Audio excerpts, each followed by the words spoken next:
Our final match of the night, our main event, is a steel cage match between Seth Rollins and Randy Orton for the WWE World Heavyweight Championship. And I like this.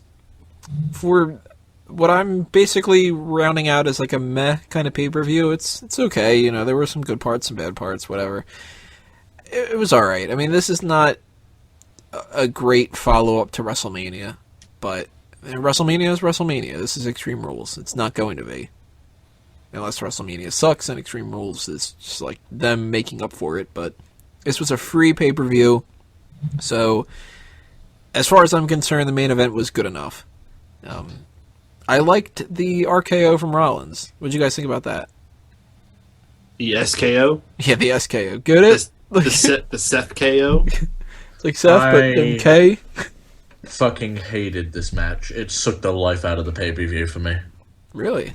Yeah, I'm really not a fan of this. I like cage matches. Good cage matches. This was not a good cage match. There's stories that are so easy and set in stone that you can use, and they really didn't tell a story in this match. I was very disappointed. You don't think that, like, it was a good enough story about Kane with the door and if he's going to interfere and... No, it wasn't. Especially no one gives a fuck about Kane. Why does anyone care if Kane interferes? When was the last time Kane won a fucking match? He's a big red doofus that gets his ass kicked every time he's in a fight. Yeah, did you see how he cooked Chef Boyardee? We were just praising Kane earlier, man. Kane is awesome. I wasn't praising Kane. He was. Crane was awesome. Crane. Crane. Gotta be Crane. No, I like Kane. I don't like Kane in this role, and right now Kane sucks. And the way they've booked him, they make me think he sucks. So why do I give a shit if he's involved in the match or not? And in fact, everything that they did with Kane was just clunky and boring, so... I hated this match, and I think that's what overall hurt the pay-per-view, because if your main event doesn't deliver, it's hard for the rest of the show to. What did you guys think about the different finishers? I mean, Orton does a pedigree, which I certainly wouldn't have predicted. You got the Seth KO. Orton did a pedigree? What's Seth's middle name? This is actually part of my biggest issue with this match. There's too much going on. You've got a cage match. Then B, you've got the finisher issue. And then C, you got Kane. You can't give enough time to one fucking story. Remember Shawn Michaels versus Randy Orton? They built an entire match over not being able to use a finisher. And it was fucking awesome. This thing was just a clusterfuck. Fuck it. I don't know Seth's middle name. It would be the CDL, the Colby Daniel Lopez. No. Okay, well, the guys. I actually enjoyed the match.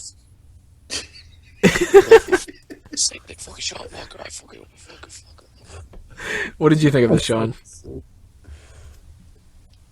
For fuck's sake. Why? Why?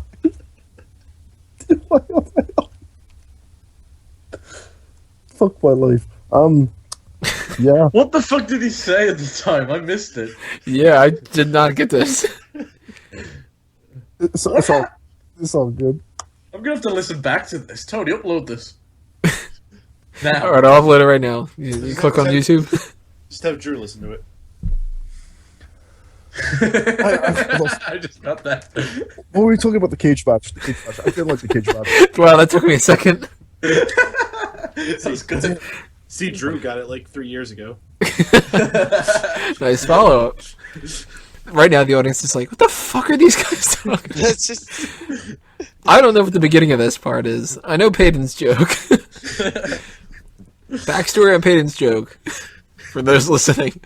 Drew's connection, apparently according to speedtest.net right now, is giving him like ridiculous upload speeds. And apparently we've morphed that into a big running joke over the past couple hours that he's traveling in the future and shit. His upload speed is so crazy. He's watching, 2018 right now. Yeah, he's already into WrestleMania 40 and shit. Like, no. They don't go by numbers anymore. It's it'll be WrestleMania Falcon.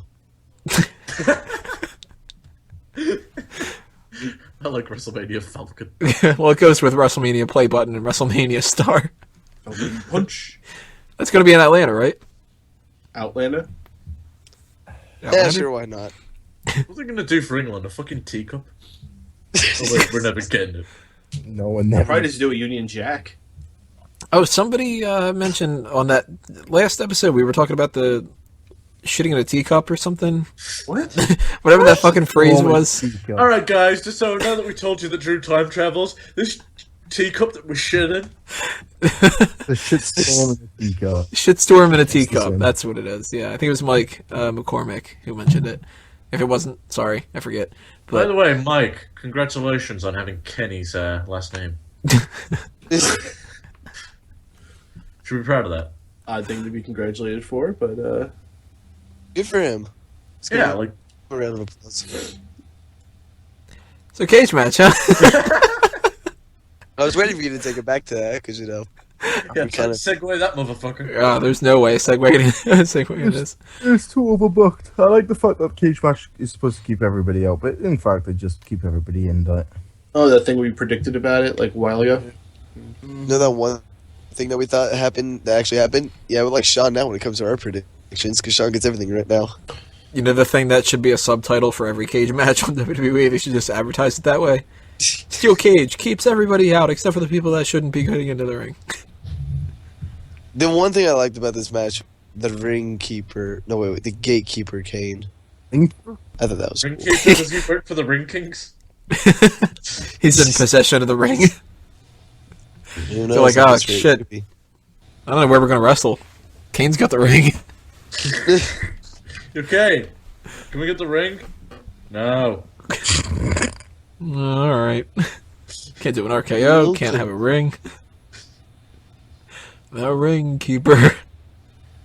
I think this conversation's a good summary of how we felt about this match and feud. Yep. I thought it was okay. I thought it was a good match. Drew, you don't count. Wait a minute. He wouldn't be the ring keeper. He'd be the ring bearer. Because of Paul Bearer. Get it? Like Paul Bearer? If I wasn't sick right now, I'd try to do Paul Bearer impression, but I cannot get that high. So it's like, oh, We know that Wago can. yeah, I don't. Yeah, I can get very high. Since you can't do that, can you just get Bray Wyatt to do it? Because he's apparently over at your place. I can't.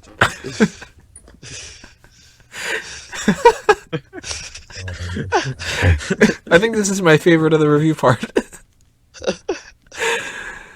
So, yeah, tell us what you thought about the steel cage match. Yeah, tell us what you think, because we haven't told you what we think. It's just, And what do you think they're going to take this in the future? If this is going to be the end of the Orton thing with the triple threat match, or are they going to continue this? What do you guys think? I'll let you We're ended know. out with that. In 2016, it's still going on. Sean, I know that you do not want to see a whole big Roman Reigns thing, but It looks that way, doesn't it? I would assume after Payback, they just go with Reigns versus Rollins and Money in the Bank. Randy Orton gets thrown in the Money in the Bank match. And maybe there's like a gimmick match between Rollins and Reigns at SummerSlam. I don't know, dude. I'm saying they could still do a three-way Reigns, Ambrose, and Rollins match. Still haven't done it yet. I'd be down for that. I just want to know when Brock Lesnar's gonna fucking come back at this point. Oh, that'll probably be SummerSlam then. Rollins against Lesnar. There you go. If that's what I think it is. I think we're getting this triple threat at Payback. We're getting Money in the Bank's going to be Rollins versus Reigns, and then Lesnar versus Rollins at SummerSlam. Then, fuck, I don't have a clue. I Brock think Lesnar Triple H takes- is just going to start wrestling and beat everyone because fuck you, everybody else. I'd love for him to do that one more year. That would Imagine how upset the internet would be if he just started beating all the young guys. If he goes down to NXT and beats them all in squash matches. Hey, you, the guy looks like Ernie Ladd. Come here and take a pedigree. you, Kevin Owens. Pedigree. First night buries Sami Zayn. People will be so pissed. Alright guys, that'll round us out for the Extreme Rules talk. We have one more segment that we are going to do, and that is the Fantasy League coming up in the next the next part, and we will see you there. So click on that next video, wait for the autoplay, whatever you end up doing.